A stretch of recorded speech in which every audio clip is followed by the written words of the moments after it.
함께 하실 하나님 말씀은 전도서 7장 13, 14절이 되겠습니다. 전도서 7장 13, 14절 찾으셨으면 제가 받들어 읽겠습니다. 하나님의 일을 숙고하라. 그런즉 그분께서 뒤틀리게 하신 것을 누가 반듯하게 할 수 있겠느냐. 번영의 날에는 즐거움으로 충만하라. 그러나 역경의 날에는 숙고하라. 하나님께서 또한 이것과 저것을 마주 대하게 두셨으니 사람이 자기 뒤에 있을 어떤 것도 발견할 수 없게 하려 하심이라. 아주 위대한 말씀이죠. 성경에 있는 위대한 말씀들 중에 가장 위대한 말씀들 중에 한 구절입니다. 거기 보면 이제 그분께서 뒤틀리게 하신 것을 누가 반듯하게 할 수 있겠느냐. 자, 반듯하게 하실 수 있는 분은 뒤틀리게 하신 분이 반듯하게 하실 수 있겠죠? 그렇습니다. 우리 인간을 창조하신 분이 인간의 문제를 해결할 수 있으신 것과 마찬가지죠. 이사야서 42장 16절인데요. 그리고 나는 눈먼 자들을 그들이 몰랐던 길로 데려가겠노라. 내가 그들이 몰랐던 행로들로 이끌겠노라. 나는 그들 앞에서 어둠을 빛으로 만들고 구부러진 것들을 곧게 하겠노라. 내가 이런 것들을 그들에게 행할 것이요 그들을 저버리지 아니하겠노라. 그렇죠? 구부러진 것들을 곧게 하겠노라. 하나님의 말씀입니다. 하나님께서 구부러진 것들을 곧게 하시는 분이시죠. 마귀는 뒤틀린 뱀으로 나오죠. 성경에 리바이어돈, 마귀의 예표가 되는 괴물이죠.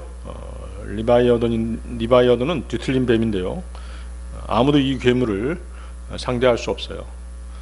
그렇지만 이 괴물을 처리할 수 있으신 분은 하나님만이 하실 수 있으신 거죠. 이사야서 27장 1절인데요.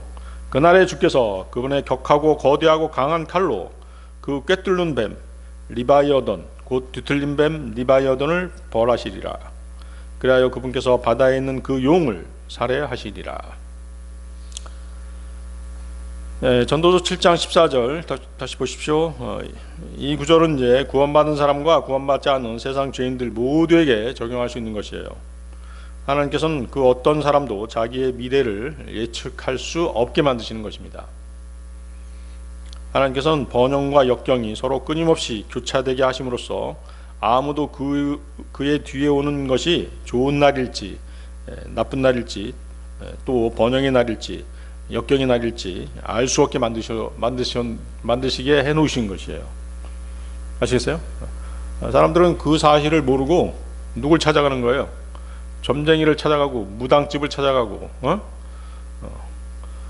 하루의 운세를 쳐다보고 별들을 살피고 하는 것이죠. 다 소용없는 짓이죠. 하나님께서 이렇게 만들어 놓으신 것이에요. 구원받은 그리스도인도 마찬가지입니다. 오늘은 좋은 일이 있을지 모르지만 내일은 어때요? 내일은 또 무슨 일이 있을지 몰라요.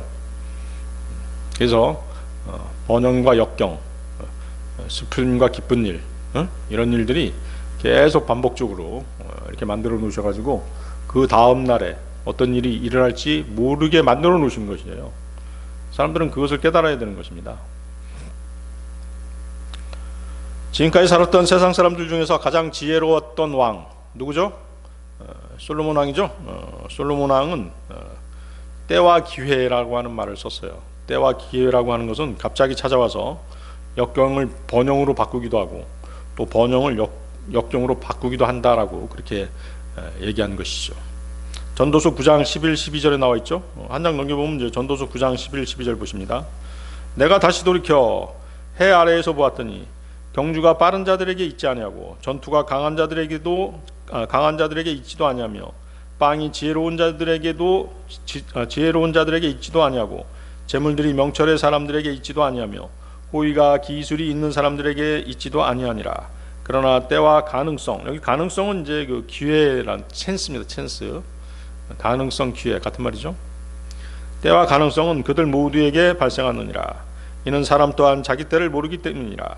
마치 물고기들이 불행의 그물 안으로 잡히는 것 같이 새들이 올무들 안으로 포획되는 것 같이 사람들의 아들들도 불행의 때가 그들 뒤에 갑작스럽게 임하면 그렇게 그 안으로 걸려드느니라. 그렇죠? 오늘 하루 잘 벌어가지고 또 몇십 년 동안 자기가 노후 준비를 잘 해서 앞으로 삶을 잘 대비해 놨다고 하더라도 그 다음 어떤 일이 날지 모르는 거예요. 갑자기 교통사고 나서 죽을 수도 있고, 알게 모르게 발병하고 있던 병이 도져가지고 죽을 수도 있고, 그런 것이 세상이에요. 세상 사람들의 일인 것이죠. 우리가 성령을 통해 아는 사례로서는 누가 있어요? 욥의 경우가 그랬죠. 욥의 경우가 그랬어요. 잘 나가고 평탄했던 욥의 삶이 하루아침에 모든 것을 잃어버리는 것을 우리는 보았죠. 물론 거기에는 하나님의 허락하심과 사탄의 개입이 있었어요. 또 창세기 40장 41장을 보면 감옥에 있었던 요셉이 갑자기 어때요? 갑자기 하룻밤 사이에 이집트의 총리가 되는 인생 역전을 이루는 그런 경우도 우리가 보게 되는 것입니다. 두 경우 뭐예요? 모두 예측이 불가능했었죠. 욥이 그런 일이, 자기한테 그런 일이 벌어질 줄 어떻게 알았겠어요? 그렇죠? 요셉도 마찬가지죠. 단지 이제 요셉하고 욥의 차이점은 뭐예요? 요셉은 하나님께서 자기 일을 이렇게 놔두시지 않을 것이라는 그런 이제 소망이, 믿음이 있었죠. 믿음이 있었지만 예측 불가능했었어요. 자기의 인생이 어떤 식으로 앞으로 전개될지 예측 불가능했던 것입니다. 내일 무슨 일이 벌어질지 알았다면 미리 대비했을 것이라고요. 그렇죠? 세월호 사건 누가 알았겠어요? 그런 재난사고가 일어날 줄 알았다면 배를 타지 않았겠죠. 그렇죠?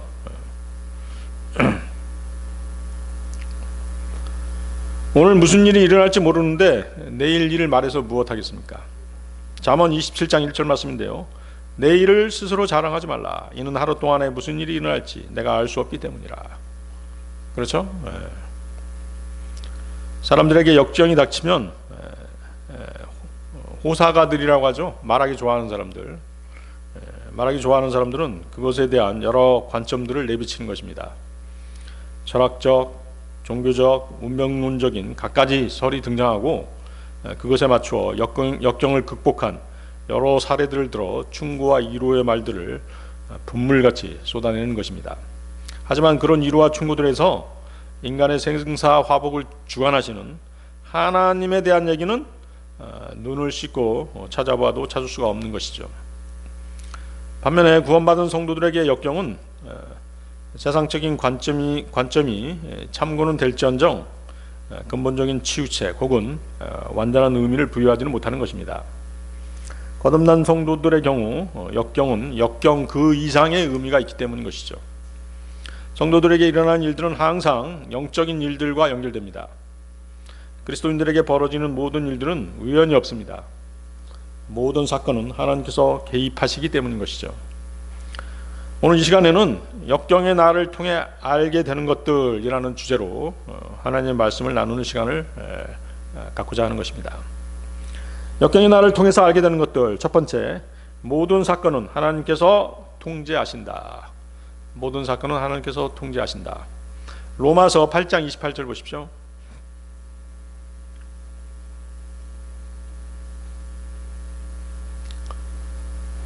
로마서 8장 28절. 그런즉 우리가 알거니와 하나님을 사랑하는 자들에게 곧 그분의 목적대로 부르심을 받은 자들에게는 모든 것들이 합력하여 선을 이루느니라. 우리가 거듭나고 믿음 생활을 하면서 반드시 알아야 하는 정도라고 하는 것은 하나님께서는 단지 선하시고 선을 행하시는 분이다라는 그 수준이 아니라 하나님을 사랑하는 자들, 곧 그분의 목적대로 부르심을 받은 자들에게는 모든 것들이 합력해서 선을 이룬다는 사실까지를 알아라는 것이죠. 여기서 모든 것들은 뭘까요? 모든 것들은 그 밑에 로마서 8장 35절에 보면 여러 가지 어려운 상황, 나쁜 상황들이 나오죠. 악한 상황들이 나옵니다. 그것들을 얘기하는 것이에요. 거기 보세요. 로마서 8장 35절. 어떤 악한 상황들이 나옵니까? 환난, 괴로움, 박해, 기근, 헐벗음, 위기, 칼 등이 닥치는 어려운 상황을 말하는 것이죠. 이런 모든 어려운 상황들이 합력하여 선을 이룬다는 것은 이룬다는 것을 우리 성경대로 믿는 그리스도인들은 알아야만 한다고 28절은 말씀하시고 계신 것입니다. 하지만 여러분들이 오해하지 말아야 될 것은 여기서 말씀하시는 선은 우리들 인간의 관점에서 본 선이 아니라 하나님의 관점에서 본 선인 것입니다. 욥의 경우를 보세요. 그 사람 욥에게 일어난 환난은 어땠어요? 욥이라든가 욥의 친구들 또 세상 사람들이 보는 관점에서는 결코 선한 일이 아니었죠. 선한 일이 아니었습니다. 오히려 매우 악한 일이었죠. 그러나 하나님의 관점에서는 그것이 선이었다는 것이죠. 욥이 견뎌했던 용광로의 불길 같았던 환난을 통해서 하나님께서는 욥이 자랑하던 욥의 자기 의의를 없애버리셨고 하나님의 의를 알게 해주셨으며 욥을 통해서 장차 이스라엘이 7년 대환란에서 어떤 방식으로 연단받고 정련될지를 미리 보여주신 것입니다. 우리는 욥의 역경을 통해서 하나님의 뜻에 합당한 선은 인간들이 생각하는 그런 선과는 반드시 일치하지 않는다라고 하는 것을 알게 되는 것입니다. 모든 일에 합력하여 선을 이루는 것이 하나님을 사랑하는 자들에게 곧 그분의 목적대로 부르심을 받은 자들에게는 그렇게 된다는 것이에요. 아시겠습니까? 자, 여러분들 구원받은 사람들에게 어떤 악한 일이 생겼어요. 그렇지만 하나님께서는 그 악한 일을 이용해서 결과적으로는 뭘로 이끄신다는 것이에요? 선한 일로 바꿔주신다는 것이에요. 아시겠습니까? 네. 그래서 여기서 이제 하나님을 사랑하는 자들, 그분의 목적대로 부르심을 받은 자들은 누구예요? 모두 구원받은 사람들인 것이죠. 그런 사람들의 구원받은 사람들에게만 그렇게 된다는 것이에요. 거기 30절을 보면 알 수 있죠. 로마서 8장 30절 보세요. 이뿐만 아니라 그분께서는 자신이 예정하신 자들을 또한 부르셨도다. 그리고 그분께서는 자신이 부르신 자들의 정당함을 또한 입증하셨도다. 그리고 그분께서는 자신이 그 정당함을 입증하신 자들을 또한 영광스럽게 하셨도다. 그렇죠? 점점점 그리스도인들은 어때요? 한 단계 한 단계씩 더 발전된 모습을 보여주고 계시죠? 누구든지 구원받은 사람들은 하나님을 사랑하는 자들이고 택하신 자들이며 하나님께서 돌봐주시는 사람들인 것입니다. 따라서 하나님의 복음에 순종해서 그분의 독생자를 구주로 믿고 구원받은 사람들은 모두가 하나님을 사랑하는 사람들인 것이죠. 여러분이 하나님을 사랑하고 그분의 계명을 지키고 그분께 순종하는 것은 구원받은 성도들이라면 당연히 해야 할 일이지만 그것이 여러분을 구원하신 궁극적인 목적은 아닌 것이죠. 하나님께서 여러분을 구원하신 궁극적인 목적, 거기 29절에 나오죠? 29절도 보십시오. 이는 그분께서 또한 자신이 미리 아신 자들을 그분의 아들의 형상과 일치되게 하시려고 예정하셨기 때문이니 그분으로 하여금 많은 형제들 가운데 첫째로 나신 분이 되게 하려 하심이라. 하나님의 우리를 향한 궁극적인 목적이 나와 있죠. 누구와 일치하게 하신다는 것이에요. 그분의 아들과 아들의 형상과 일치하게 하신다는 것이죠. 아시겠어요? 이것이 하나님의 궁극적인 목적이죠. 그러나 문제는 하나님께서 이러한 무조건적이고도 위대한 약속을 하셨음에도 불구하고 역경 가운데 극심한 고난을 겪고 있는 그리스도인은 그 고난의 기간 동안 하나님께서 하신 이 약속에 대해서 끊임없이 의심한다는 것입니다. 그렇죠? 너무 고통스럽기 때문인 것이죠. 이러한 그리스도인의 믿음 없음에도 불구하고 하나님께서는 그분의 자녀가 겪는 모든 상황을 주관하셔서 결국에는 그를 위해 선으로 드러나도록 하신다는 약속이 본문의 말씀인 것이에요. 따라서 그리스도인이 겪는 역경은 하나님의 자비하신 가운데 주어지는데 전적으로 하나님께서 그 일을 통제하시기 때문에 그렇게 되는 것이에요. 우리는 그 사실을 사탄이 욥을 고소하고 까불렸을 때 하나님께서 사탄에게 하신 말씀을 통해서 알 수 있습니다. 욥기 1장 9절 12절 말씀인데요. 욥기 1장 9절 12절 말씀. 그때 사탄은 주께 대답하여 이같이 말씀드렸더라. 욥이 아무런 가닥 없이 하나님을 두려워하나이까? 당신께서 그와 그의 집 주위와 그가 소유한 모든 것의 사면에 울타리를 만들어 주시지 아니하셨나이까? 당신께서 그의 두 손이 하는 일에 복을 주셨기에 그의 재물이 그 지역 가운데서 증가하였나이다. 그러나 이제 당신의 손을 내밀어 그가 소유한 모든 것에 손을 대소서. 그리하시면 그가 당신의 얼굴에 대고 당신을 저주할 것이니이다. 그러자 주께서 사탄에게 말씀하시기를 보라 그가 가진 모든 것이 너의 권세 안에 있도다. 단 그의 몸에는 너의 손을 내밀지 말라 하셨느니라. 그렇게 하여 사탄이 주의 면전에서 물러가 밖으로 나갔더라. 그렇죠? 이제 사탄이 어떻게 해요? 욥을 고소한 것이죠. 욥을 까불린 것입니다. 하나님을 격동시켜서 욥을 망하게 하겠다.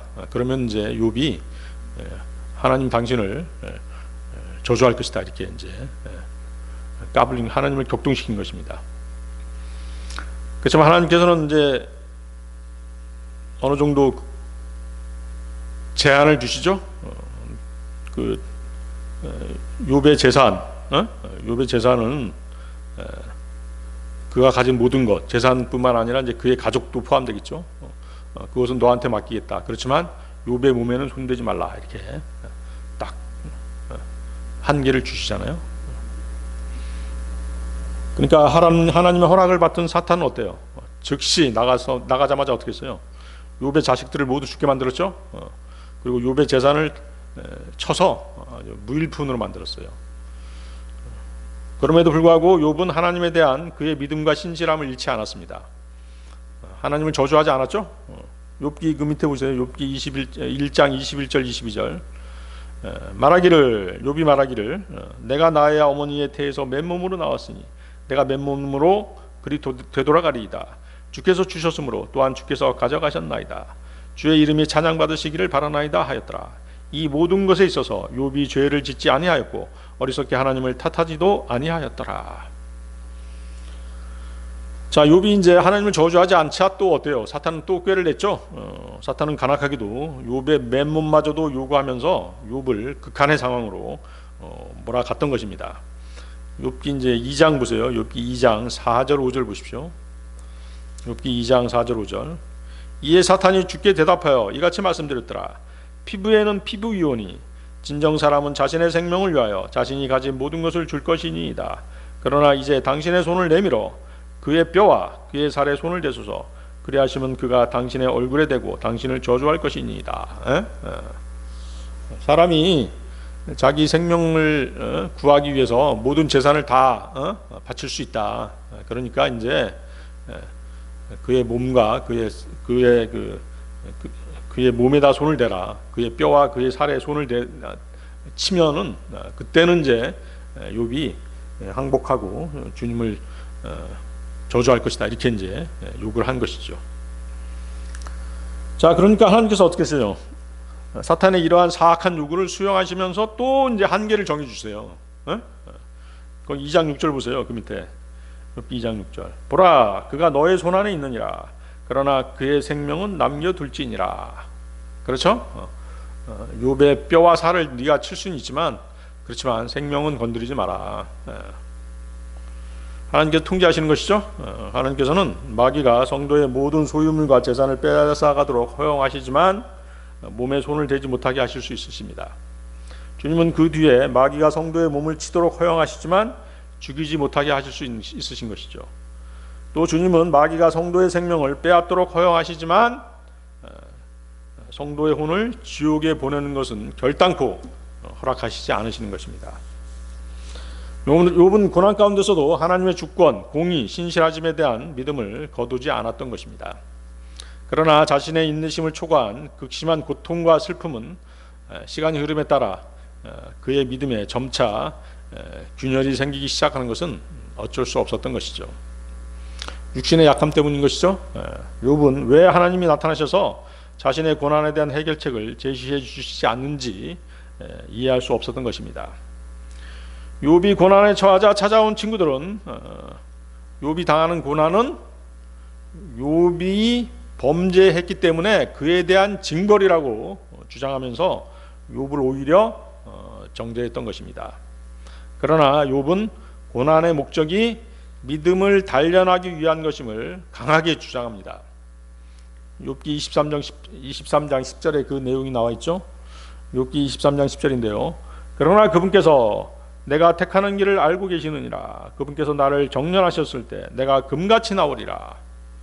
그분께서 나를 정련하셨을 때 내가 금같이 나오리라. 자, 여러분들은 고난 가운데 이런 욥과 같은 말을 할 수 있을까요? 내가 고난 가운데 있어요. 내가 단련받고 있구나. 이렇게 생각하실 수 있으신 분 계신가요? 여러분들은 그렇게 생각하셔야 되는 것이에요. 하나님께서 지금 나를 단련시키고 계시구나. 나한테 뭔가 부족한 부분이 있구나. 그분을 섬기기에 뭔가 부족한 부분이 있다. 그렇기 때문에 하나님께서 나를 단련시키고 계시는구나 라고 생각할 수 있어야 되는 것입니다.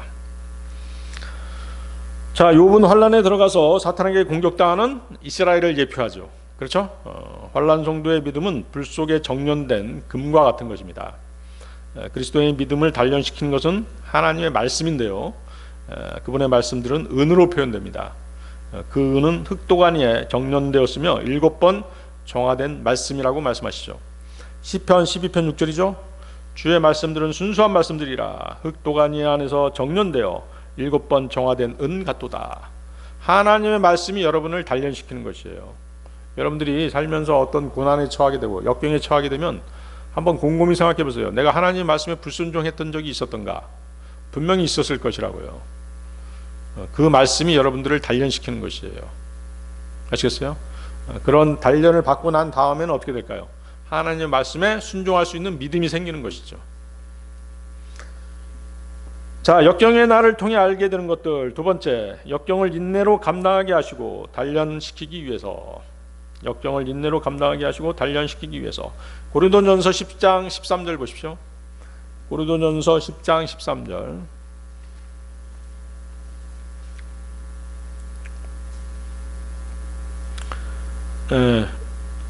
제가 받들어 읽겠습니다. 사람에게 흔히 있는 그러한 시험 외에는 너희에게 닥친 시험이 전혀 없었느니라.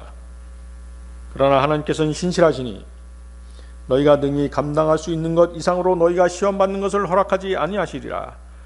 그러나 너희가 그것을 능히 감당할 수 있도록 시험과 더불어 빠져나올 길도 마련하시리라. 자, 여기서 시험, 영어로 뭡니까? 템테이션이라고 되어 있죠. 직접적인 뜻은 이제 유혹이란 뜻이에요. 그러니까 육신의 욕망에 끌린다는 것이죠. 그 시험인 것입니다. 하나님께서는 우리의 믿음을 단련시키기 위해서 시험하시는 것을 말하는 것입니다. 거기 다시 보십시오. 하나님께서는 신실하시니 너희가 능히 감당할 수 있는 것 이상으로 너희가 시험 받는 것을 허락하지 아니하시니라. 그러나 너희가 그것을 능히 감당할 수 있도록 시험과 더불어 빠져나올 길도 마련하시리라. 자, 이 말씀을 근거로 해서 하나님께서는 우리에게 크고 작은 시험을 당하게 하시는 것입니다. 그렇죠?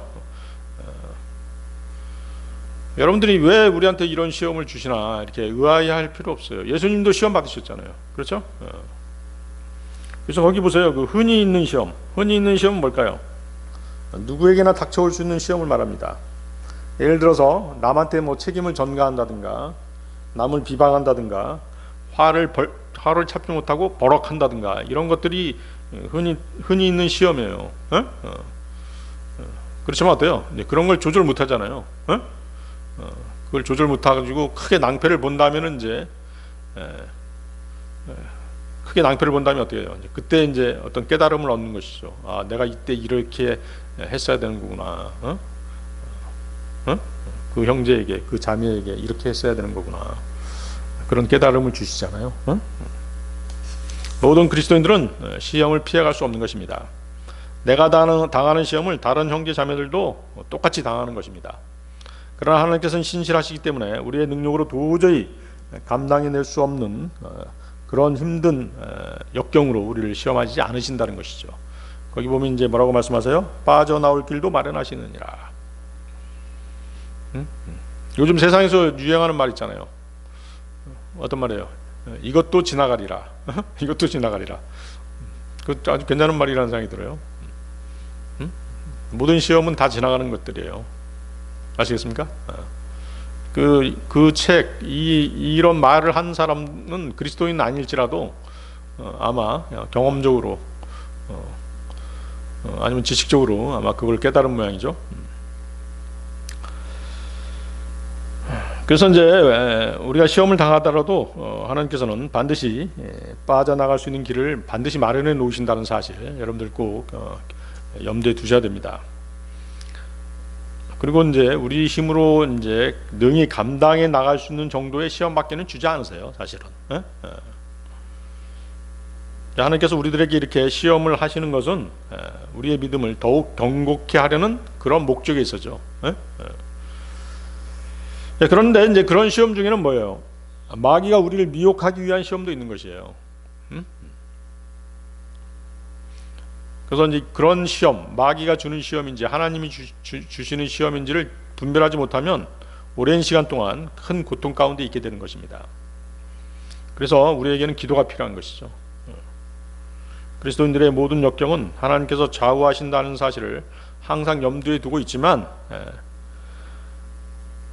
자칫 마귀가 주는 시험을 오해할 수가 있단 말이죠. 잘못 판단할 수가 있다는 것이죠. 하나님이 주시는 시험인가? 이렇게 오해할 수 있단 말이죠. 그걸 잘 분별해야 된다는 것입니다. 마귀의 시험은 어찌나 끈질기고 지독한지 스스로의 능력으로 그 시험에 대항하는 것은 도저히 불가능한 경우가 있을 수 있는 것이에요. 그런 경우는 하나님께서 피할 길을 마련해 주시지 않으시면 우리가 빠져나올 수가 없는 것입니다. 때로는 순간적인 실수로 유혹에 빠질 수도 있고 판단착오로 잘못을 저지르는 시험에 빠질 수도 있는 것입니다. 이럴 때 무릎을 꿇고 하나님께 기도해야 되는 것입니다. 하나님께서는 시험을 벗어날 수 있는 길을 알고 계시며 그 길을 가르쳐 주시겠다고 약속하셨기 때문입니다. 그래서 우리는 그 길을 가르쳐 주시라고 얼마든지 하나님께 요청할 수 있는 것입니다. 너희가 그것을 능히 감당할 수 있도록 시험과 더불어 빠져나올 길도 마련하시리라. 자, 이 말씀에 대한 믿음이 여러분들한테 필요한 것이죠. 사실 주님께서 우리에게 보여주시고 가르쳐 주시는 길은 어떤 길이겠어요? 성경 말씀 안에 다 있죠. 성경 안에 다 있습니다, 사실은. 이것이 우리가 평소에 열심히 성경을 읽고 공부해야 하는 이유인 것이죠. 성경에는 세 가지 종류의 시험의 예가 나옵니다. 첫 번째 시험은 뭐냐면 육신의 정욕, 안목의 정욕, 인생의 자랑으로서 이 세상 것들의 마음을 빼앗게 되게 되는 그런 시험이에요. 진짜 말 그대로 템테이션이죠. 유혹이죠. 요한일서 2장 16절이죠. 이는 세상 속에 있는 모든 것이 육신의 정욕이요 안목의 정욕이요 인생의 자랑이니 아버지께 속한 것이 아니요 세상에 속한 것이기 때문이라. 그렇죠?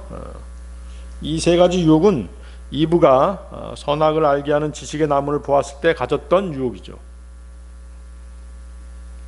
창세기 3장 6절이죠. 그러고 나서 그 여자는 그 나무가 먹기에 좋아 보이고 두 눈에 즐거우며 누군가를 지혜롭게 만들 정도로 탐스러운 나무인 것을 보았을 때 그녀가 그것의 열매를 따서 먹었으며 그녀와 함께하는 자기 남편에게도 주었더니 그가 먹었더라.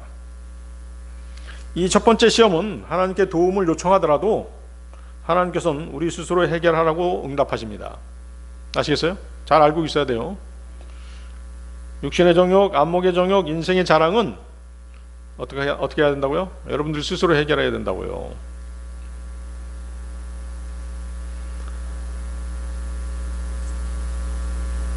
그래서 세상 것들을 보고 육신의 정욕에 못 이기는 시험들은 자신의 믿음으로 해결하지 않으면 안 되는 것이에요. 자, 사람이 자기 능력으로 해결해야 되는 시험 뭐가 있을까요? 예를 들어서 뭐 술이라든가 담배라든가 마약, 물질에 대한 욕심, 섹스 뭐 이런 것들이에요. 이런 것들은 여러분들이 절제할 수 있어요. 절제가 필요해요. 절제. 그래서 절제가 필요한 것이죠. 아시겠어요? 절제는 뭐예요? 성령의 열매 중 하나죠? 그렇습니까? 성령의 열매가 몇 가지였어요? 갈라디아서 5장 22, 23절에 나오는데 성령의 열매는 사랑, 기쁨, 화평, 오래 참음, 온화함, 선함과 믿음, 온유와 절제. 절제가 맨 끝에 나오죠?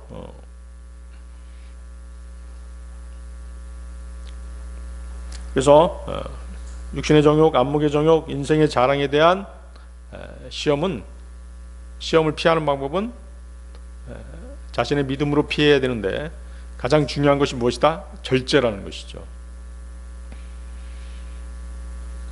자신의 육신이 견디기 힘든 그런 것들이 있잖아요.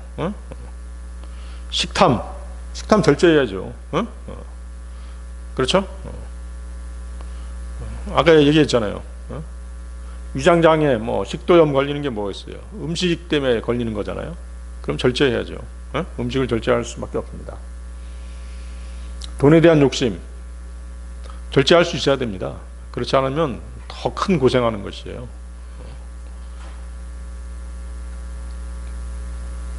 말세에 두드러진 현상 중에 하나가 사람들이 뭐예요? 자제하지 못한다는 것이죠. 절제하지 못한다는 것이에요. 디모데후서 3장 1절에 4절이죠. 또한 이것을 알지니 마지막 날들에 아주 위험한 시대들이 오리라. 이는 사람들이 자기 자신들을 사랑하는 자들이 될 것이기 때문이니 탐욕스럽고 자만하는 자들이요 교만하고 신성모독하는 자들이며 부모에게 불순종하고 감사하지 않으며 거룩하지 않고 본연의 예정이 없으며 협정을 파기하는 자들이요 거짓 고소자들이며 자제력이 없고 사나우며 선한 것들을 멸시하는 자들이며 배신자들이요 성급하고 높아지려는 생각을 가지며 하나님을 사랑하는 자들이 되기보다는 꾀락들을 더욱 사랑하는 자들이 되리라. 그렇죠? 마약 같은 거 한번 보세요. 한번 빠지면 헤어나기 힘들잖아요. 그 유혹을 절제하지 못했기 때문에 그런 것이죠.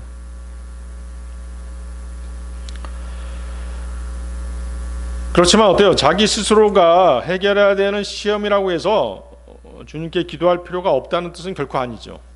아시겠어요? 여러분이 절제가 안 되고 잘 끊지 못하는 나쁜 습관에서 벗어나고 싶다면 어떻게 해야 돼요? 기도해야 되죠. 하나님께 기도해야 됩니다. 도와주시도록. 인간의 육신을 지배하고 있는 자는 누구예요? 마귀잖아요. 항상 죄라고 하는 것은 육신을 타고서 나타나는 것이에요. 육신은 쇳덩어리입니다. 그래서 그리스도인이 마귀와 싸우려면, 자신의 육신과 싸우려면 주님의 도움 없이는 불가능한 것입니다. 두 번째 종류의 시험은 예수님께서 마귀에게 받으셨던 시험이죠. 마귀는 세 가지를 주님께 시험했죠. 마태복음 4장 3절에서 10절입니다. 마태복음 4장 3절에 10절. 그리고 그 시험하는 자가 그분께 나와왔을 때 그가 말하기를 만일 내가 하나님의 아들이면 이 돌들이 빵이 되도록 명령해보라 하였더라. 그러나 그분께서 대답하여 이같이 말씀하셨느니라. 기록되기를 사람이 빵으로만 살 것이 아니요 다만 하나님의 입에서 나오는 각각의 모든 말씀으로 살 것이라 하였노라. 그때 마귀가 그 거룩한 도성으로 그분을 데리고 올라가서 성전의 높이 솟은 부분 위에 그분을 세워두고 그분께 말하기를 만일 내가 하나님의 아들이면 스스로 뛰어내려 보라. 이는 기록되기를 그분께서 자신의 천사들에게 너에 관한 명을 내리시리니 그리하면 그들이 자신들의 손으로 너를 떠받쳐서 어느 때라도 내가 너의 발을 돌에 부딪히는 일이 없게 하시리라 하였기 때문이라 하니라. 예수님께서 그에게 말씀하셨으니 또 기록되기를 너는 주 너희 하나님을 시험하지 말지니라 하였도다 하셨느니라. 또다시 마귀가 그분을 지극히 높은 산속으로 데리고 올라가서 세상의 모든 왕국들과 그것들의 영광을 그분께 보여주었더라. 그리고 나서 그분께 말하기를 만일 내가 엎드려 내게 경배하겠다면 이 모든 것을 내가 너에게 주겠노라 하니라. 그러자 예수님께서 그에게 말씀하시기를 사탄아 여기서 너는 물러가라. 이는 기록되기를 너는 주 너희 하나님께 경배하고 오직 그분만을 내가 섬길지니라 하였기 때문이라 하시니라. 자, 이런 두 번째 시험은 예수님이 당한 시험인데요. 내가 할 수 있는 일이라고는 없고 뭘로? 오직 하나님의 도우심으로 해결해야 되는 시험인 것이죠. 예수님께서는 자신의 힘이 아닌 누구의 힘으로? 하나님의 말씀으로 이 시험을 다 이기셨죠. 그렇죠? 세 번째는 이제 이브가 마귀에게 요구받았던 시험이죠. 창세기 3장 3절에서 5절인데요. 동산 한가운데 있는 나무의 열매에 관하여는 하나님께서 말씀하시기를 너희는 그것을 먹지도 말고 너희는 그것을 만지지도 말라. 너희가 죽을까 함이라 하셨느니라. 그러자 그 뱀이 그 여자에게 이같이 말하였더라. 너희가 반드시 죽지는 아니하리라. 이는 너희가 그것을 먹는 날에는 그때 너희의 눈이 열릴 것이요 선악을 알아서 너희가 신들과 같이 되리라는 것을 그분께서 아시기 때문이라. 자, 이 세 번째 시험은 하나님의 경고를 무시하고 이브가 범죄한 것이잖아요. 그렇죠? 자, 이런 경우는 어떻게 돼요? 이런 경우는 전적으로 누구에게 맡기는 것이에요? 마귀에게 하나님께서 맡겨버리는 것이에요. 이미 범죄 시험을 이기지 못하고 범죄해 버렸기 때문에 이런 경우는 이제 하나님께서 마귀에게 맡기고 어떻게 하시는 거예요? 하나님께서는 이제 그분의 목적을 위해서 사탄에게 모든 상황을 넘기시고 지켜보시는 것이죠. 아시겠어요? 그분의 목적을 위해서 그렇게 하시는 것이에요. 그래서 그리스도인들이 시험을 당할 때 그 시험에서 벗어나기 위한 방법이 하나님께서 제시하시는 것인지 마귀가 제시하는 것인지 혼동될 수 있기 때문에 그래서 우리에게 영적 분별력이 필요한 것이에요. 그래서 영을 분별하는 방법은 문제 해결 방법이 육신적인 방법인지 영적인 방법인지를 따져봄으로써 알 수 있는 것이에요. 기도하는 가운데 마음속에 들려오는 응답이 하나님의 말씀과 연관된 것이면 그것은 뭐예요? 하나님의 영의 응답인 것이죠. 성령님의 응답인 것이에요. 아시겠어요? 반면에 육신적인 방법이라면 그것은 마귀의 응답인 것이죠. 이해하시겠어요? 근데 이제 가장 분별하기 어려운 그런 것도 있어요, 사실은. 이제 하나님의 응답 가운데 하나님의 말씀이 아닌 여러 정황들을 살펴보고 판단해야 되는 그런 경우죠. 그게 제일 어렵습니다, 사실. 예를 들어서 이런 거죠. 어떤 형제나 자매들과 관계를 계속해야 될지 아니면 그만둬야 될지를 이제 결정하는 그런 문제가 있을 수 있거든요. 여러 차례에 걸쳐서 성경적인 올바른 방향을 그 형제, 그 자매에게 제시했음에도 불구하고 그 길이 아닌 자기 길만을 고집하는 그런 경우가 있어요. 그런 경우가 있을 수 있습니다. 그건 형제, 그건 잘못된 거야. 이렇게 해야 돼. 교회에 출석해서 그 문제를 해결해야 돼. 그게 가장 좋은 방법이거든요. 근데 그걸 이제 계속 거부하는 경우가 있거든요. 자기 독자적인 길을 가겠다, 뭐 이러면서 이제 자기 스스로의 방법을 가지고 올바른 방법을 걷어차버리는 경우잖아요. 그렇죠? 그런 경우는 어떻게 해요? 과감히 관계를 정리해야 되죠. 그렇죠? 관계를 정리해 주는 것이 그 형제나 자매가 올바른 판단을 하도록 돕는 길인 것이죠. 그러나 어떤 경우에도 뭐예요? 하나님께서는 선한 결말로 모든 일들을 매조지해 주시는 분이세요. 우리가 잘못 판단했던 또 옳은 판단을 했던 과정은 이제 다르겠죠. 그렇죠? 잘못 판단하게 되면 이제 우리가 또 다른 역경의 고난에 직면하게 되겠죠. 그렇죠? 올바른 판단을 하게 되면 이제 우리가 순탄한 방향으로 계속 믿음 생활을 할 수 있을 것입니다. 그러니까 이제 그 모든 것을 선으로 결말을 지어준다고 하는 대표적인 예가 누구예요? 욥의 경우도 그랬지만 요셉의 경우도 그랬잖아요. 요셉은 어떻습니까? 형들한테 팔려서 이집트에까지 오게 된 거잖아요. 또 감옥에 갇히는 일도 있었고 말이죠. 그러다가 요셉은 어떻게 했어요? 감옥에서 풀려나서 이집트의 총리 대신이 되잖아요. 그때 총리 대신이 된 다음에 형들한테 요셉이 한 말이 있어요. 창세기 50장 20절 한번 보세요. 창세기 50장 20절.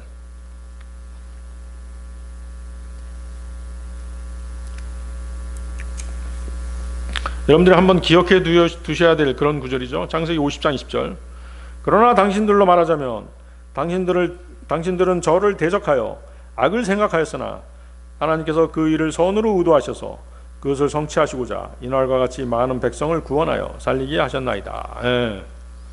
그렇죠? 요셉의 형들은 그를 팔아버렸죠. 악을 생각하였으나 요셉을 죽이려고 하다가 노예로 팔아버렸잖아요. 그렇지만 하나님께서는 그 악한 일을 뭘로? 선으로 바꾸신 거잖아요. 선으로 바꾸셔서 나중에 어떻게 했어요? 가나안 땅에 기근이 들었을 때 요셉의 형제들을 다 어디로? 이집트 땅으로 다 불려들어서 기근을 피하게 만드셨죠. 선으로 의도하시어 그것을 성취하고자 하신 것이죠. 그래서 그리스도인들에게 일어나는 악한 일이라고 하는 것은 여러분들이 하나님에 대한 믿음을 잃지 않는다면 나중에는 뭘로? 하나님께서는 그것을 그 악한 일들을 선으로 끝맺음 해주시는 분이시라는 것이죠. 아시겠습니까? 네.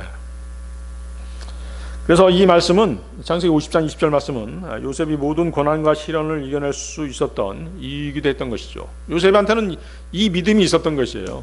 네? 하나님에 대한 이 믿음이 있었던 것입니다. 하나님께서 언젠가는 나를 회복시켜 주실 것이다. 그 믿음이 있었던 것이죠. 그래서 요셉의 믿음은 앞에서 우리가 상고했던 로마서 8장 28절의 진리를 요셉은 그때 벌써 이해하고 있었던 것이죠. 로마서 8장 28절에 어떤 내용이었죠? 그런즉 우리가 알거니와 하나님을 사랑하는 자들에게 곧 그분의 목적대로 부르심을 받은 자들에게는 모든 것들이 합력하여 선을 이루느니라. 모든 것들이 합력하여 선을 이루느니라. 그리스도인은 요셉처럼 상황이나 환경이나 사람이 아니라 그 모든 것의 뒤에 계신 하나님과 그분의 목적과 계획을 바라볼 수 있어야 되는 것입니다. 베드로전서 5장 10절 말씀인데요. 그러나 모든 은혜의 하나님 곧 그리스도 예수를 통하여 그분의 영존하는 영광으로 우리를 부르신 분께서 너희가 잠깐 고통을 받은 뒤에는 너희를 완전하게 하시고 확실하게 세우시며 강건하게 하시고 너희를 정착시키시느니라. 역경이 나를 통해 알게 되는 것들. 세 번째, 역경은 성도를 정결케 하고 열매를 맺게 하며 상급의 근원이 됩니다. 자, 역경은 성도를 정결케 하고 열매를 맺게 하고 상급의 근원이 됩니다. 베드로전서 4장 1절 2절 보십시오.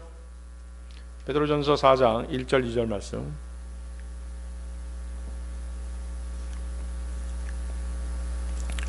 그렇다면 그리스도께서 우리를 위하여 육체로 순환을 겪으셨으므로 너희 자신도 이와 같이 같은 생각으로 무장할지니 육체로 고통받은 자는 죄를 중단하였기 때문이라. 이는 그가 더 이상 그의 육체 안에 있는 자신의 남은 시간을 사람들의 정욕들에 따라 살지 아니하고 다만 하나님의 뜻에 따라 살게 하려 함이라. 거기 무장하라는 말이 나오죠. 자, 무장하라고 하는 지시는 싸움터에 나가는 병사들에게 하는 그런 명령이죠. 그리스도인은 주님의 군사로서 영적 전쟁터에 투입된 사람들인 것입니다. 따라서 무장하라는 것은 육체로 고난받을 각오를 하고 그 준비를 갖추라는 명령인 것이에요. 그렇죠? 군인이 무장하고 전쟁터에 나가는 것은 놀러 가는 게 아니잖아요. 그리스도의 군사된 여러분은 반드시 육체로 고난을 겪게 될 것인데 그것이 혹시 잘못되어서 그 고난을 견디지 못하고 적에게 무릎을 꿇게 될지도 모르기 때문에 단단히 무장하지 않으면 안 된다라고 그렇게 말씀하시는 것입니다. 어떤 무장을 해야 되는 것이에요? 우리 에베소서 6장이 있었죠? 하나님의 전신갑주를 입어야 되는 것이죠. 그리스도인의 대적인 마귀는 그 나름대로 치밀한 전략으로 자신의 군사들을 앞세워서 그리스도인들을 공격하는 것입니다. 그러므로 우리는 무엇이 마귀의 전략이고 누가 마귀의 군사인지를 똑바로 알고 구별하지 않으면 안 되는 것입니다. 우리가 영적 전쟁을 하는 가운데 보면 뭐예요? 형제라고 하는 사람들, 자매라고 하는 사람들이 마귀의 군사처럼 행동하는 그런 사람들이 있잖아요. 마귀의 하수인처럼 행동하는 사람들이 있잖아요. 그렇죠? 그래서 그리스도인은 구원받는 것으로 끝나는 것이 아니잖아요. 구원받은 기쁨을 잃지 않고 믿음 생활을 해야 하지만 그 믿음 생활의 중심 주제는 고난이고 역경인 것입니다. 구원받은 이후 좋은 일만 있을 것이라고 하는 생각은 잘못된 것입니다. 그리스도인으로서 이 땅에 살아가는 동안 어둠의 깊은 골짜기를 통과하며 온갖 어려움과 역경들에 처하게 될 수밖에 없는 것입니다. 그것은 필연적인 것들이에요. 그리스도인들이 고난을 겪으면서 믿음 생활을 하지 않으면 안 된다는 것을 특히 이 고난에 대해서 그리스도인의 고난에 대해서 다루고 있는 그런 성경 구절들이 많이 있죠. 대표적인 것 중에 하나가 뭐예요?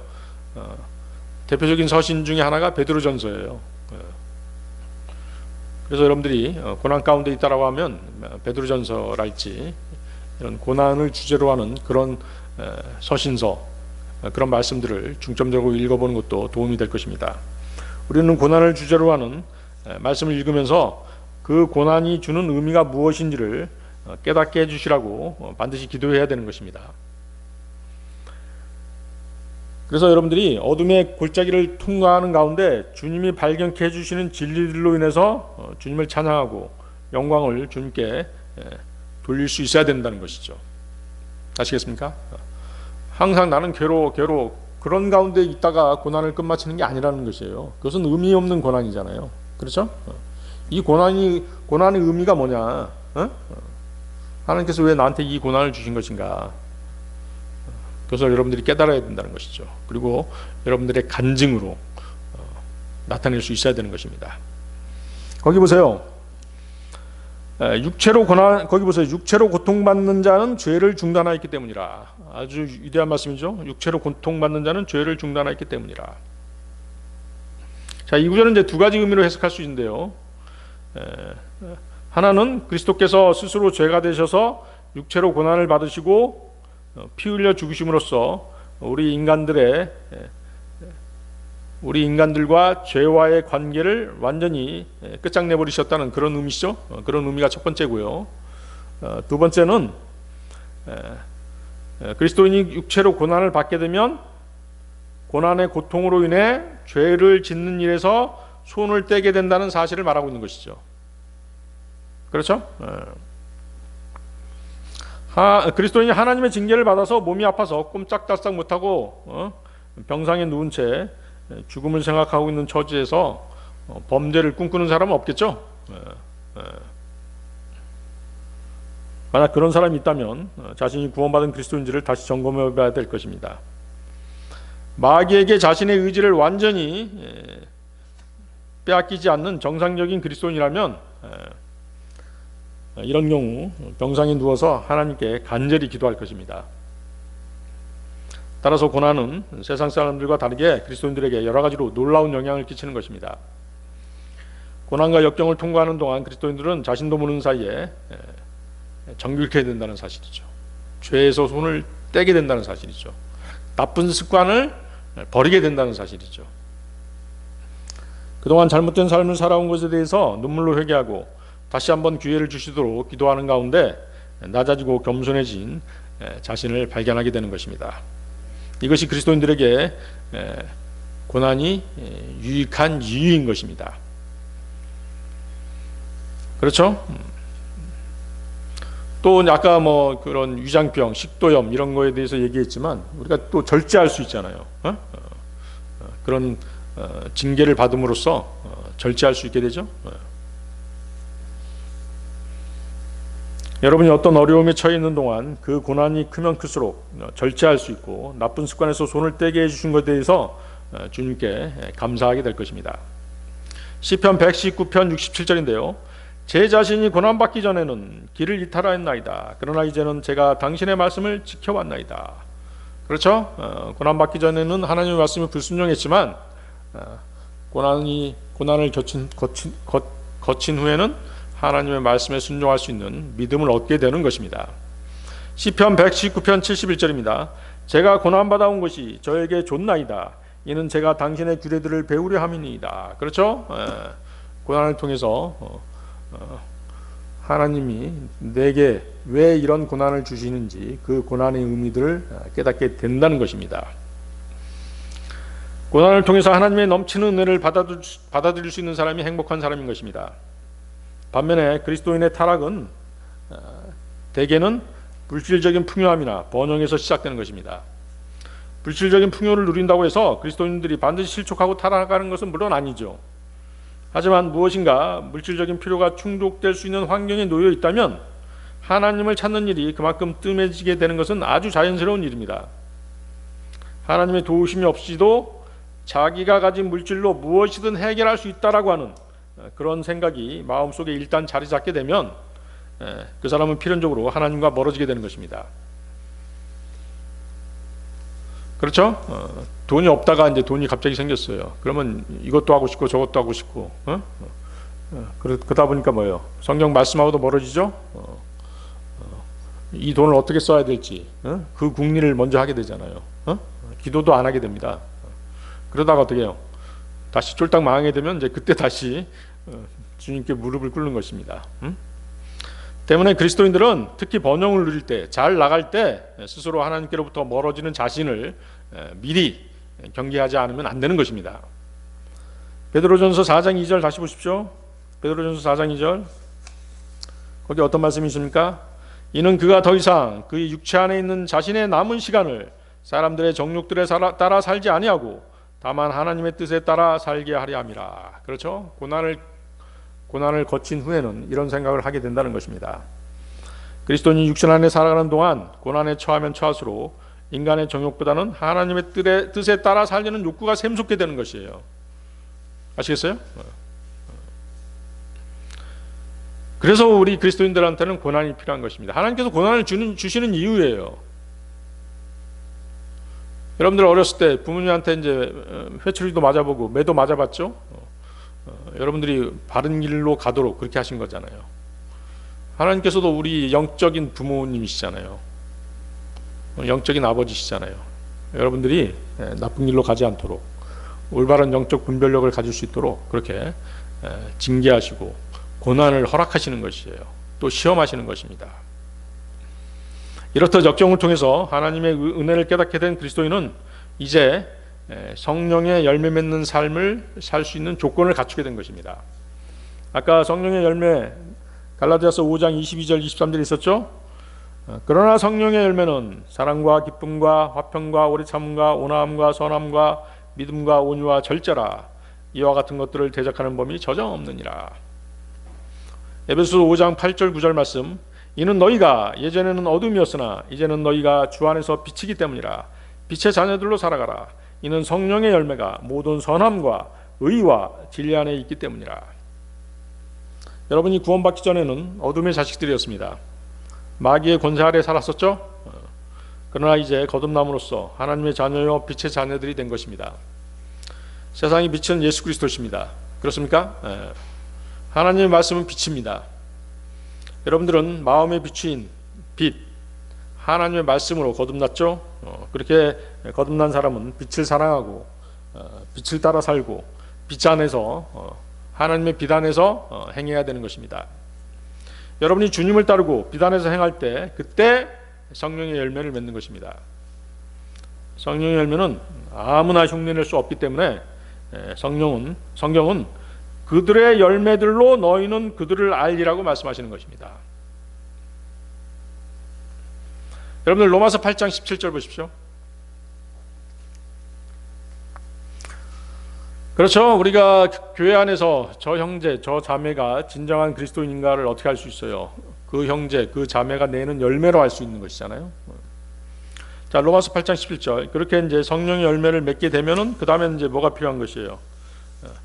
이제는 뭐만 남은 것이에요? 주님으로부터 상을 받을 일만 남은 것이죠. 그렇죠? 로마서 8장 17절 보십시오. 그리고 자녀라면 그때는 상속자들이니 하나님의 상속자들이자 그리스도와 함께한 공동 상속자들이라. 만일 그리하여 우리가 그분과 함께 고통받는다면 우리는 함께 영광도 받게 되리라. 자, 여기 보세요. 고통받는다면 조건이잖아요. 고통받아야지만이 뭘 받게 된다는 것이에요. 영광도 받게 되는 것이에요. 아시겠습니까? No pain, no crown. 고통이 없으면 영광도 없는 것이에요. 고통이 없으면 왕관도 없는 것입니다. 장차 그리스도인들이 주님으로부터 받게 될 유업은 주님을 섬긴 것에 대한 수고의 대가로 받는 보상인 것입니다. 골로새서 3장 24절이죠. 너희가 주께로부터 유산의 보상을 받게 되리라는 것을 알고 있으니 너희가 주 그리스도를 섬기고 있기 때문이라. 여러분이 하나님의 자녀라는 것은 그분의 자산을 받게 될 상속자라는 뜻입니다. 따라서 구원받고 하나님의 자녀가 된 여러분은 당연히 하나님의 상속자인 것이죠. 이제 장차 예수 그리스도께서 다시 오시면 여러분은 그리스도와 함께 공동 상속자로서 영광을 누리게 될 것입니다. 여러분들이 그리스도인이 받게 될 유업에는 두 가지가 있죠. 첫 번째는 뭘까요? 여러분들이 받게 될 첫 번째 유업, 새 예루살렘이죠. 새 예루살렘입니다. 베드로전서 1장 4절입니다. 썩을 수 없고 더럽혀지지 않으며 쇠하지 않고 너희를 위하여 하늘에 마련된 유산에 이르게 하셨나니. 그래서 여러분들 그 베드로전서 1장 4절에다가 새 예루살렘이라고 써놓으면 되겠죠. 그래서 이것은 이제 베드로전서 1장 4절은 천년왕국에서의 유업이 아니라 모든 그리스도인들이 들어가 살게 될 하늘로부터 내려오는 새 예루살렘이라고 하는 유업입니다. 계시록 21장 2절입니다.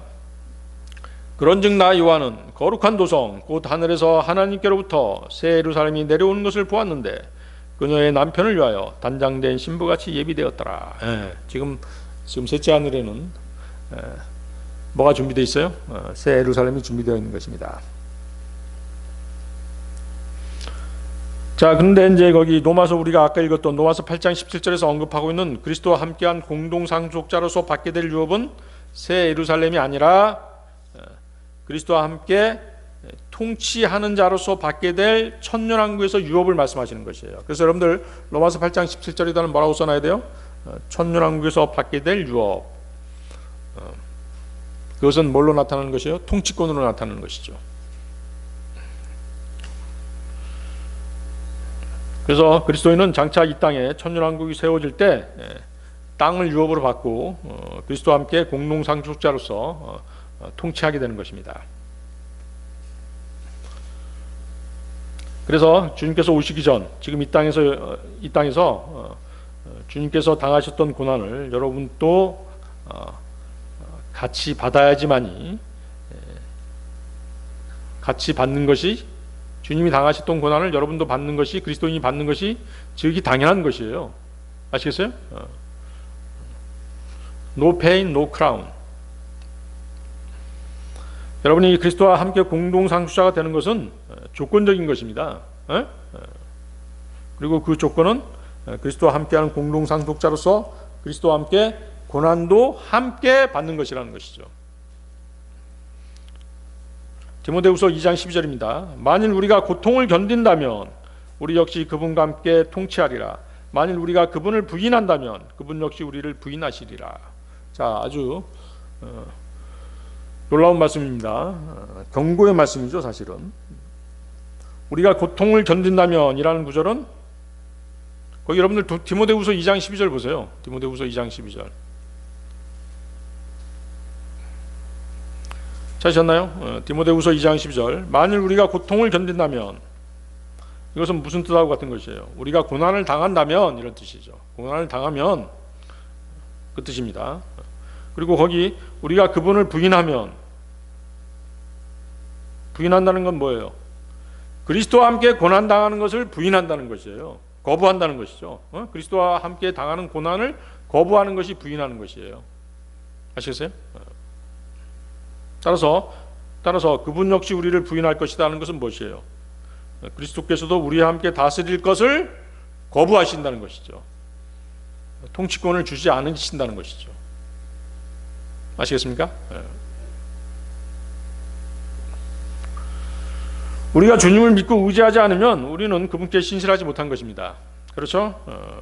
그러면 그분께서도 우리를 믿고 우리에게 무엇을 맡기실 수가 없는 것입니다. 사실 우리가 믿음 때문에 고난을 당하게 되는 것인데 그분에 대한 믿음 때문에 고난 당하는 것이잖아요. 우리가 믿음을 버리거나 고난 당하는 것을 피하는 것은 결국 그분을 부인하는 것과 같은 것이죠. 그런 우리를 주님께서 어떻게 신뢰하고 공동상속자로서 함께 다스리는 공동통치자로 삼아주실 수 있겠습니까? 구원받아서 하나님의 자녀가 되었으므로 양자가 된 여러분은 법적 신분으로는 그분의 아들로서 그분의 자녀로서 법적인 신분은 파기될 수 없지만 그리스도와 공동상속자로서 받게 될 유업은 취소될 수 있는 것이에요. 그래서 공동상속자로서 받게 될 유업은 가만히 앉아서 받는 게 아니라 행위로서 구원받은 이후의 행위로서 얻게 되는 것이에요. 구원은 믿음으로 받지만 그리스도와 함께한 공동상속자로서 받게 될 유업은 무엇이 필요하다? 행위가 필요하다. 그래서 그리스도와 함께 다스리게 될 공동 통치권은 여러분이 지금 어떻게 하느냐에 달려있는 것이죠. 여러분이 그리스도의 고난에 동참한다는 것은 그분과 공동상속자로서 천년왕국에서 유업을 받고 공동 통치자로서 그분과 함께 다스릴 수 있는 유일한 방법인 것이에요. 그래서 여러분이 그리스도와 함께 고난을 당하는 것이 곧 그리스도를 섬기는 것입니다. 또한 여러분이 그리스도를 섬기는 것은 유업이라는 상을 타기 위한 것이죠. 그래서 우리가 고난 당하는 것도 상을 타기 위한 과정인 것입니다. 그래서 잘 알아두십시오. 유업의 보상이라는 것은 여러분이 구원받고 은혜의 선물로 받는 영생을 의미하지 않는다는 것입니다. 영생은 거저 받은 선물이지 노력해서 얻는 것이 아니죠. 구원받은 그리스도인들은 주님과 공동 상속자들인데, 주님께서는 뭐예요? 피조물들을 상속받으실 것이에요. 그렇죠? 모든 만물을 다 상속받으실 분이세요. 그러면 우리도 같이 어때요? 주님께서 받으시는 것들을 같이 상속받아서 통치하게 된다는 것이에요. 얼마나 영광스러운 일입니까? 그래서 주님께서 천년왕국의 왕이 되시면 우리도 왕 같은 그런 제사장단이 된다라고 성경은 말씀하시죠. 베드로전서 2장 9절입니다. 그러나 너희는 선택받은 세대요 왕가의 제사장단이요 거룩한 민족이요 독특한 백성이로다. 이는 너희를 어둠에서 불러내어 자신의 놀라운 빛으로 들어가게 하신 분에 대한 찬송들을 너희로 하여금 내보이게 하려 하심이라. 따라서 공동상속자가 되는 조건은 주를 섬긴 일에 대한 대가로 주어지는 보상이라는 사실을 잊지 마시고 그리스도를 위한 수고나 고난과 역경을 두려워하지 말아야 할 것입니다. 자, 오늘 설교의 결론입니다. 여러분들 로마서 8장 18절 보십시오.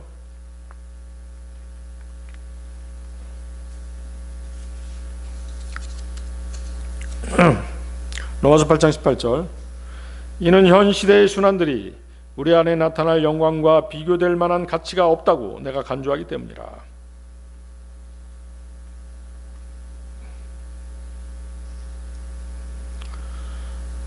자, 그러니까 뭐예요? 무슨 뜻이에요 이게? 지금 우리가 당하고 있는 어떤 고난, 역경 이런 것들이 장차 우리에게 주어질 영광에 비하면 어떻다? 아무것도 아니다. 그 뜻이잖아요. 여러분들 어때요? 이 사실을 믿을 수 있겠어요? 이 말은 믿음이 신실한 그리스도인들을 많이 아멘할 수 있는 말인 것이죠. 그리스도인은 그래서 내가 지금은 비참한 처지에 빠져 있고 암울한 처지에 있지만 장차 나는 이 땅에서 주님과 함께 다스리는 영광을 누리게 될 것이기 때문에 그 영광에 비하면 지금의 고생은 아무것도 아니다라고 하는 그런 믿음으로 살아야 되는 것입니다. 고린도후서 4장 17, 18절도 한번 보십시오. 고린도후서 4장 17, 18절. 이는 한순간에 불과한 우리의 가벼운 고난이 우리를 위하여 훨씬 더 월등하고 영존하는 영광의 중량을 이루기 때문이라. 반면에 우리는 보이는 것들을 바라보지 아니하고 오히려 보이지 않는 것들을 바라보노라. 이는 보이는 것들은 일시적이지만 보이지 않는 것들은 영존하기 때문이라. 그렇죠? 우리는 보이는 것으로 행동하지 않죠? 믿음으로 행하는 것입니다.